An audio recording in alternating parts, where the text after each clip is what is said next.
Қайырлы күн, құрметті әріптестер. Бүгін біз сіздермен Zoom бағдарламасы арқылы жедел әрекет ету тобының кезекті отырысына жиналып отырмыз. Бүгінгі отырысқа алдарыңызда әріптесім өрлеу біліктілікті арттыру ұлттық орталығы акционерлік қоғамынан Солтүстік Қазақстан облысы бойынша педагог қызметкерлердің біліктілігін арттыру институтының әкімшілік ұйымдастыру мәселелері жөніндегі басқармасының бастығы Рахимжанов Қанат Уапылы. Және мен оқу жұмысы және мониторинг қызмет бөлімінің бас маманы Қалқаш Сайлауұлы Жолдығарин. Бүгінгі отырыстың мақсаты өтіп жатқан курс бойынша сіздердің пікірлеріңізді есту және курс барысында тыңдаушылардан келіп түскен қандай да бір шағымдарыңыз немесе ұсыныстарыңыз болатын болса, соларды қарастыру болып табылады. Олай болса, бүгінгі отырысқа қатысушылар, тыңдаушыларды айтып кетейін. Ең бірінші бізде сөз сөйлейтін Нукенова Айнагүл Тұрлыбековна, Уәлиханов ауданы Кішкенекөл нөмір 1 орта мектебінің бастауыш сынып мұғалімі. Екінші Емельянова Светлана Ивановна, Петропавл қаласы, Солтүстік Қазақстан облыстық олимпиада резервінің мамандандырылған мектеп-интернат колледжі мемлекеттік мекемесінің тәрбиешісі. Үшінші бізде Жахина Мәншүк Мирзагелді қызы, Ғабит Мүсірепов атындағы ауданның Новоишим қазақ орта мектебінің қазақ тілі мен әдебиетін пәнінің мұғалімі. Енді әріптестер, ары қарай жалғастырайық. Сөз кезегін онда әріптестерімізге берейік.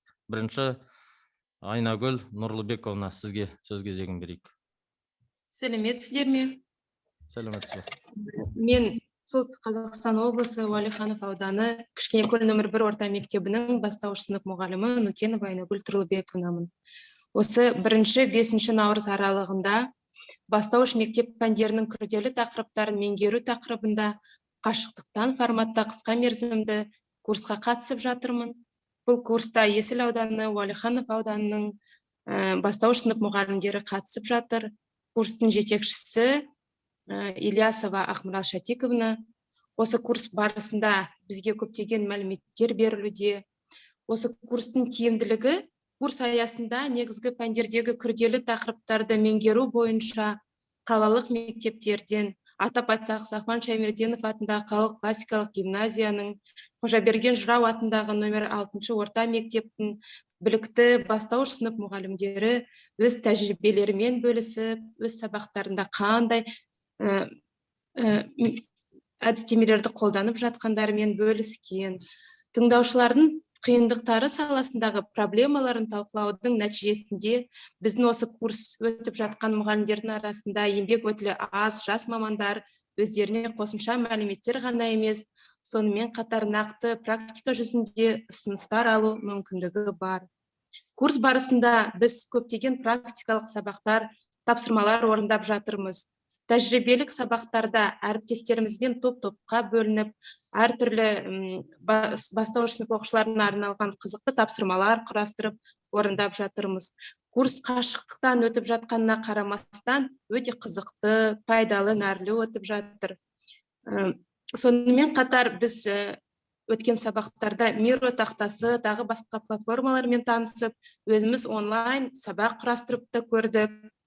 Әрбір курс тыңдаушысы осы жаңартылған білім беру бағдарламасы бойынша негізгі пәндердегі күрделі тақырыптар аясында қысқа мерзімді жоспар құрастырып, бір-бірімізбен бөлісіп, тәжірибе алмасып, рефлексивті ойымызбен бөлісіп жатырмыз. Қосатыныз бар ма, әріптес? Топ атынан қандай ұсыныстарыңыз бар осы курс бойынша? Ұсыныстарым жоқ. Айтатыным, Ақмарал Шатиковна өте көп ақпарат бізге беруде. Курстың мазмұны бізге ұнап жатыр, өтіп жатқаны да барлығы да. Сіздер енді мынау Уәлихан ауданынан шалғай жерде орналасқан, алыстау, орталықтан. Сондықтан мынау Zoom-мен байланысқа шығу қалай болып жатыр сіздерде? Мен аудан орталығында тұратын болғандықтан, бізде интернет жақсы істейді. Зуммен байланысқа шығуда бізде ешқандай қиындықтар тумай жатыр. Барлығы жақсы. Қанат апалы, сізде сұрақтарыңыз бар ма? Осы курс бойынша өткен курс. Қандай мәселе, шешілмеген мәселелер бар ма, жоқ па? Сізден группамен бірге оққан? Жоқ, курс бойынша шешілмеген мәселе жоқ. Барлығы да курс барысында түсінікті бізге. Бәрі түсінікті, е? Жақсы, рахмет. Жақсы, Айнагүл Тұрлыбекқызы, сізге рахмет. Енді келесі сөзді бізде Светлана Ивановна, Петропавл қаласы, Солтүстік Қазақстан облыстық Олимпиада резервінің мамандандырылған мектеп-интернат колледжінің тәрбиешісі, сол кісіге сөз берейік. Светлана Ивановна, вам слово. Здравствуйте еще раз. Меня зовут Емельянова Светлана Ивановна. Я работаю воспитателем в Североказахстанской областной специализированной школы-интернат-колледж Олимпийского резерва. Данный курс обучающийся у нас проходил с 22 февраля по 5 марта в объеме 80 часов. Тема курса называлась «Развитие психолого-педагогических и социальных компетенций педагогов по планированию и реализации воспитательной работы в интернатных учреждениях». Наш руководитель Сабиева Катерина Умбиталиевна и Медведева Ольга Михайловна. Они сопровождали лекции психолого-педагогическое сопровождение воспитательного процесса интернатных организаций. Чем мне очень понравилось, что в целом курсы проходились у нас не только в порядке, как вот лекции, было очень много содержательного материала, полезного материала, были заданы нам задания различного типа, вида, мы выполняли. Очень мне понравилась лекция Ирины Ивановны Якимовой. Мы там узнали о кейс-технологии, гендерный подход в воспитании. В нашей интернатной организации это очень актуально сейчас на данный момент. Я хочу поставить очень большой плюс всем педагогам, которые нам читали лекции, что затронуты очень актуальные темы на данный момент воспитательного процесса. Я проходила курсы в Орлеу в 2016 году. Сейчас я могу сказать большой плюс, очень высокий уровень преподавания курсов. Вот. А Сем Альжановне хочется сказать большое спасибо. Мы с ней проходили 2 дня курс лекции. Очень нам понравилось. Она тоже была в нашем интернате, поделилась своим опытом. Мы изучали психолого-педагогические особенности детей. Также была затронута тема инклюзивного образования, тоже актуально в наше время. Сейчас очень популярны инклюзивные школы. Возможно, мы когда-нибудь тоже с этим столкнемся в нашей организации. Обмен опытом НИШ очень нам понравилось. Тоже школа-интернат. Поделились опытом, что у них сейчас очень развита партнерская деятельность с волонтерским движением. Тоже нам была очень полезна эта информация. Наталья Даниловна нам рассказала о суициде, насилии, почему это происходит, как бороться с этим, как применять, как вовремя применить методики в работе. Все это было на должном уровне. Также мы прослушали, сегодня у нас была Типин Глеб Леонидович, рассказал нам о цифровых образовательных ресурсах, рассказал о программах удаленного рабочего стола. То есть тоже очень полезно в нашей работе, потому что мы сейчас с сентября работаем на дистанционном режиме. Вот только с января мы вышли в обычный штатный режим. Могу сказать, что содержание лекций было очень полное. Доступность, логичность лекций, контакт с аудиторией очень хороший. Реагируют преподаватели сразу. Соблюдение регламента, времени, все выдержано. Объем информации очень доступный. Слайды мы смотрели, вот оценивали, да, где-то потом нам скидывали, мы заново перечитывали. Все достаточно очень качественно сделано, я могу сказать, и собрана информация. Все оперативно реагировали, и нам очень понравилось, очень, нам всем. Мы благодарны, спасибо вам большое, творческих успехов вам. И в таком же единственный минус – это онлайн-обучение. Онлайн-курсы, хотелось бы это вот более, чтобы это был контактный. Конечно, в этом есть минус, когда не видишь преподавателя. Вот. Спасибо большое. Светлана Ивановна, вот много ли с тех, кто с вами проходил курс, не могли подключиться? Технические какие-то неполадки были? Да, минус тоже хотела вам сказать, есть очень большой минус, это онлайн-соединение, интернет-соединение. Могли подключиться, минут 20 могло пройти, да, и не могли подключиться. У нас сбои были, правда вам скажу, тоже тяжело. Было тяжело, несколько дней было очень тяжело, пока мы привыкали, ужасно тяжело, и минус есть в этом. Большой Ну, минус, когда мы... Особенно для тех, кто первый раз проходит в онлайн-курсы, да? Да, и мы первый раз онлайн, хотя мы с детишками работаем онлайн, но это было как-то не так. Сейчас, да, очень трудно. И преподавателям трудно, они устают, и нам трудно. Но проблема в том, что как раз если не вовремя подключается человек, тогда он пропускает часть материала, да? Да, есть минусы, но преподаватели здесь сработало мне, что понравилось. Когда мы переключаемся второй раз, да, в другой день мы с преподавателем встречаемся или Она не встречаемся, она повторяет, и дополнительный материал вот этот всегда есть в группе, понимаете, мы открываем, и мы можем это просмотреть и прочитать. То есть в этом есть большой плюс. Информация достаточно, знаете, краткая и содержательная. То есть если бы были бы контактные у нас, допустим, курсы, да, было бы много информации, а здесь все четко. Это, наверное, есть еще плюс онлайн-образования, когда краткое, четкое содержание материала, и все ты понимаешь. Светлана Ивановна, отзывы хорошие, я вот слышу, вы говорите там, что преподаватель вам понравился, введение курсов, там, лекций и так далее, это все хорошо. Но все равно где-то какие-то, если пожелания есть какие-то, что-то вот, допустим, вы хотели там какое-то свое, да, видение, вы можете, конечно, этим поделиться. Вот на таких встречах как раз вы со своими коллегами можете им передать вот наше пожелание, то, что если мы же как не стоим на месте, правильно, все время движемся вперед, развиваемся, и сами наши преподаватели, они бы хотели бы слышать какие-то ваши пожелания. Так что вот на будущее, да, вот хотелось бы услышать, может быть, что-то, допустим, там добавить, какую-то информацию. Кстати, вот сейчас вот наш директор говорит, что помимо основной информации, которая выделяется, то есть именно тематической информации, ту информацию, которая приходит нам, допустим, там с министерства, да, какие-то акты, документы, то есть то, что преподаватели должны использовать в своей работе. Это же тоже вам надо, правильно? Вот. Да, нормативно-правовая база воспитателей, она немножко хромает, честно скажу. И у нас была лекция со Сем Альжановной, мы тоже задавали эти вопросы, она осведомила нас о многом. То есть сейчас, смотрю, воспитатели, педагоги, есть минусы, пробелы в этих знаниях. Правда.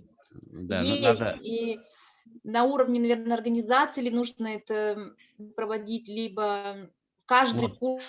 Да, поэтому вы имеете право свои предложения, пожалуйста, вот на таких вот как раз встречах вносить свои предложения. Должна быть шире, обзорней, и каждый курс, который, вот, допустим, мы будем проходить, неважно, какая тема, она должна обязательно содержать эту тему.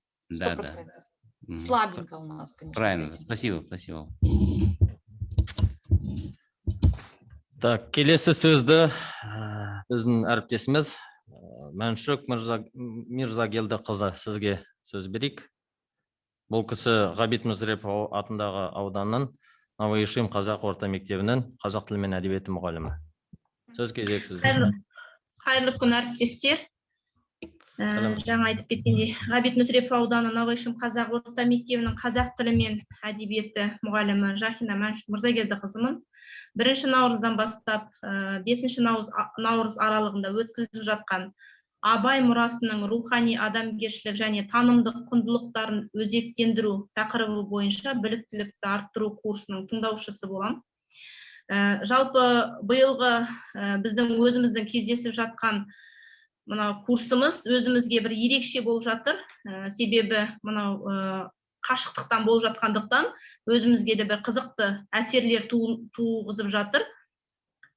Жалпы курс бойынша айта кететін болсам, ұлтжандылық пен елжандылықты, ұлт құндылығын көтеруді Абайдан үйрену керек десем артық болмас. Сондықтан жыл сайын өткізіліп отыратын абайтану курсының орны ерекше.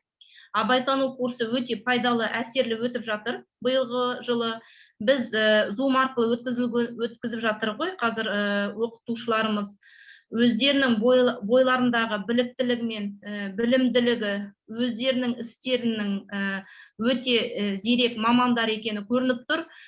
Zoom арқылы енді ол кісілер бізбен ғана өткізіп жатқан жоқ, тағы да бізге дейінгі топтармен өткізілгені көрініп тұр.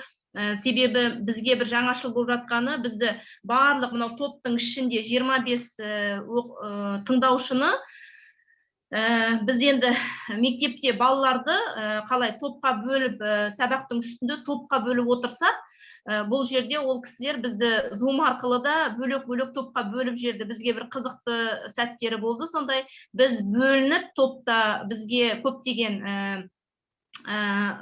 тапсырмалар берілді да, сол тапсырмаларды біз бөлек бір топта 5-6 тыңдаушыдан талдап, сол жерде өздеріміздің пікірлерімізді айтып, содан кейін қайтадан ол кісілер бізді 25 тыңдаушыны топқа кіргізіп алып, сол жерде қайтадан сол өз ішімізден лидерларымыз өз ойларымызды ортаға салдық. Осы бізге бір қызықты бір сондай бір туындады. Біздің ойымызда әріптестердің барлығы таңғалып жатты. Топта, Zoom-ның ішінде де бізді топқа қазір сіздерді бөлім деген кезде біз өзіміз елестеттік, топқа қалай бөледі, мына жерде шулап кетеміз бе, немесе қазір WhatsApp арқылы шығамыз ба деген сияқты бір-бірімізге WhatsApp-та жазып жаттық. Сонда біздің оқытушымыз Гүлмайда Насиқызы бізді топқа бөліп, сол бір қызықты бір жері болды. Әрине, енді курс мерзімі аз болса да, өзімізге алғанымыз мынау Абайдың мұралары арқылы жастардың бойында рухани құндылықтарды дарыту өте тиімді екендігін, Абайды оқытқан кезде бүгінгі мінекей Жазира Көкбасқызының тағы да несінде лекцияларында, сабақтарында болып шықтым жаңа. Өте көптеген мағлұматтар алдық, жаңадан мағлұматтар алдық. Түрлі олимпиадалардың өтіп жатқаны, және сол осы Абайды тану арқылы көптеген олимпиадалардың өтіп жатқаны туралы. Және біздің ауданға ол кейбір олимпиадалардың жетпей қалғанын біз жаңа білдік. Ол кісілермен сондай ақпараттарды сұрақ қою арқылы өзіміздің ойымыз, әріптестер енді араларынан шығарып жатты, сұрақтар қойып жатты. Жалпы тақырыптардың бір тақырып аясында ортақтастығы, курста кез келген білім нақты қарапайым күрделіге, мынау нақты қарапайымнан сосын күрделіге қарай беттеп жатқаны, жаңа технологиялардың тағы да мынау, мен өзім абайтану курсына соңғы жылы мен 2012 жылы қатысқан екенмін. 12 жылдан бері мінекей қаншама уақыт сол аралықта көптеген өзгерістер болған екен. Биылғы жылы маған абайтану курсын беріліп отыр. Сондықтан мен осы курсқа өзім жазылып, мен қатысайын. Себебі мен енді көптен бері абайтану курсына қатысқан жоқпын деп қатыстым. Сондықтан мен сияқты әріптестер біраз бар екен. Өте қуанышты болдық осы курстың өтілуіне. Жаңашылдық деген өте көп екен. Сосын тағы да бір ерекшелігі бұрынғы білімнің жаңа біліммен ұштастырылып беріліп жатқаны. Теориясы өте жақсы меңгерілген. Тренерлар, енді екі оқытушы бізде беріліп жатыр. Мысалы, Гүлмайда Насиқызы мен Жазира Көкбасқызы бір-бірлерінен асырып, жақсы мағлұматтар беріп жатыр. Сабақтар бүгінгі күні Zoom арқылы кейбір әріптестер Гүлмайда Насиқызы мен қай жерге екені есімде жоқ. Мен өзім қатыса алмадым сабақта болып. Неге барып келді? Zoom арқылы сабақта қалалық гимназияға сабаққа қатысып келді. Сол сабақты талдау өткізді. Өте жақсы өтті деп жатты абайтану курсының сабақтарына. Енді өкініштісі әрине қазіргі жағдайға байланысты мынау қашықтықтан өткізіліп жатқаны. Біз енді бір серпіліп ауылдық жерден, аудандық жерден қалаға барып, о жерде классикалық гимназияға, кешіріңіздер, Дарын орта мектебіне, тағы да сондай мектептерге, мықты мектептерге барып, әріптестерімізден көптеген сабақты қалай өткізіліп жатқаны, әсіресе осы абайтануды қалай балалардың бойына дарытып жатқаны, яғни абайды танып білуін тағы да қандай жан жақты жаңа жақтарынан біліп келіп жүретінбізді. Енді бұны біз қазір енді қашықтықтан өтіп жатырмыз. Сол бір өкініштісі. Енді тағы сосын Zoom арқылы көптеген әріптестер байланысқа шыға алмады. Бірақ та кураторымыз айтылған ақпараттардың барлығын WhatsApp арқылы жіберіп, электронный почта арқылы жіберіп, әріптестерден WhatsApp арқылы тағы да кері байланыс алып отырды. Міне осы кездің өзіне дейін, кешке дейін, түн демей, күн демей көптеген жұмыстар жүргізіліп жатыр. Ол кісілерге, тренерларымызға көптен көп рахмет, оқытушыларға. Осыншама мысалы Zoom арқылы 25 адамды оқыту енді оңайға түспейді. Өзімізді мұғалім ұстазбыз ғой, балаларды оқытып жатырмыз. Сондықтан біздің барлығымыздың басымызды қосып, осындай көптеген істер жасап жатқанына өзіміз қуаныштымыз енді. Әріптес, айта беріңіз, жалғастырыңыз. Бар ма тағы айтатыныз? Айтам дегенім бар да, жаңа сөзін ойын нетіп кеттім. Жақта кедергі жасап қалды. Сіздер сұрақтарыңыз болса қоя беріңіздер. Әріптес, жаңа айттыңыз ғой, топтың арасында кейбір адамдар әріптестеріңіз қосыла алмай қалды. Не себеппен қосыла алмады? Қосыла алмағанда шалғай ауылды жерлерде, мысалы ең шеткі ауылдар, мысалы Чистополяның шеткі ауылдарында көптеген бізде ауылдардан қатысып жатыр әріптестер. Сосын ауа райының қолайсыздығына байланысты осы күндері, мысалы бізде басталған күні екінші күннен бастап бізде боран болды. Сондықтан да кешегі күндері көптеген әріптестер байланысқа Zoom арқылы шыға алмады, бірақ та олар WhatsApp арқылы біз болған жағдайларды оларға жазып отырдық. Гүлмайда Насиқызы да, ол кісі да WhatsApp арқылы жазып, ол кісілерге ақпаратты не туралы айтылып жатқаны, не болып жатқанын барлығын ақпараттарды беріп отырды. Кері байланыс жүріп жатыр. Ол кісілер тапсырмалар беріп жатыр. Ол тапсырмаларды барлығын біз электронды почтамен жіберіп жатырмыз. Және WhatsApp арқылы кімге қалай ыңғайлы, солай байланысқа шығып жатыр. Көптеген әріптестер барлығы риза білдіріп. Осы жиналысқа қатыспас бұрын әріптестермен сөйлестім.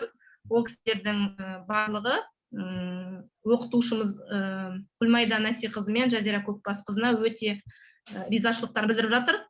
Біз сонай шалғайда болып, неге байланысқа шыға алмай жатқанымызға түсіністікпен қарап, бізге ақпаратты екі жерден де мысалы жіберіп жатыр. Ол оңай нәрсе емес, бүйтіп ауызбен айтқанда шынында да барлығы оңай сияқты, бірақ та біз мысалы өзімізді мұғалімбіз ғой, сондықтан да балаларға Zoom арқылы кейбір кезде балалар неге шыға алмай жатқан оқушылар болады ғой, мегабайттары аз болады, сол оқушыларға 3 неден жұмыс істеп жатамыз. WhatsApp арқылы, онлайн мектеп арқылы және Zoom арқылы. Сондықтан да ол кісілердің еңбегі зор деп бағалап жатыр. Рахметтерін айтып жатыр. Енді мынау Zoom арқылы курс бірінші рет бізден, сондықтан бізге өте қызық болып жатыр енді. Может, басқа бір платформалар білесіз бе? Может, ұсыныстарыңыз бар болатын болса, егер YouTube желісі бойынша немесе тағы да басқа бірдемелер бар ма? Сізде өз ойыңыз қалай? Ыңғайлы ма мынау жұмыс? Zoom арқылы ыңғайлы. Жалпы біз мысалы онлайн мектеп арқылы оқушыларға сабақ беріп жатырмыз ғой, сонда мысалы конференцияға тапсырманы беріп, мысалы біз қалай мына жерде Zoom арқылы тапсырма, ол кісілер бізге Zoom арқылы лекцияларды береді, мысалы сосын барып міне мынандай тапсырмаларды орындаңыздар деп немен слайд арқылы көрсетеді. Сол слайд арқылы біз WhatsApp-тан тапсырмаларды жіберіп жатамыз. Ал онлайн мектепте, мысалы, сондай мүмкін ұйымдастырса, онлайн мектепте бізде ана жерде тапсырмалар беріледі, сосын конференцияға шыға аламыз біз балалармен, сонда тапсырмаларды балалар орындап жатқанда біз конференция арқылы және мониторинг болады. Сол жерде қандай бала орындап отыр, сол бір онлайн арқылы біз 3 тапсырманы қарап отырамыз неден. Мысалы, баланы да көріп отырамыз орындап жатқанын, және кім бастады тапсырманы орындап атқаны көрініп тұрады, ана жерде қандай тапсырманы орындап атқаны. Және егер де түсінбеген болса, оқушы мысалы бізге былай қатынасқа шығып отырады, сұрап отырады. Сондай онлайн мектеп сияқты платформадан болса, онда да жақсы болар еді. Мысалы, біз мысалы орындап отырғанда әріптестермен бәріміз байланысқа түсіп отырғанымыз деймін ғой. Тапсырманы орындаған кезде, бір-бірімізбен ақылдасып отырғанда, мысалы, кім қалай орындап отырғаны. Сондай жақсы болар еді мысалы. Жақсы, естідік ұсынысыңызды. Енді келесі сізде сұрақтарыңыз бар ма? Қандай қиыншылықтар бар тағы да басқа? Жаңа айтып отырсыз ғой, байланыс енді түсінікті. Кейбір кісілер шала алмады курсқа тыңдаушылар. Тағы да басқа қиыншылықтар бар ма? Ол кісілер енді Zoom арқылы шыға алмаса да, WhatsApp арқылы тапсырмаларды орындап, барлық неде берілген ақпараттардың барлығын ол кісілер қабылдап отыр.